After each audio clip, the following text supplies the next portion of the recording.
চাচা একবার রসটা দাও গো, খানিক খাই। সেই রস পড়ে নি রে বাপ, একটু রস আবার কত দেবো?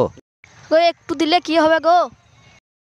আরে বাপ, কবার বলে একটা কথা, বেশি পড়েনি, বারে বারে জলা ছিটকে নে, একটা কথা কবার বলে তোকে? খানিক রস দাও গো চাচা, আব্বা বলছি খানিক রস দিলে কি হবে? খানিক রস দিলে কি হবে? আমার গান মারা যাবে, ওতেই আমার সংসার চলে। রেগে যাচ্ছি কেন গো আব্বা? আব্বা বলছি গো খানিক দাও গো খানিক। বেশি জলাস না, কাজের টাইমে মাথা গরম হয়ে আছে, এখান থেকে পালা। চাচা দুবা না তো বেশ, তা দিও না। চাচা তোমার রসের গান তো কারো বাটল লয়।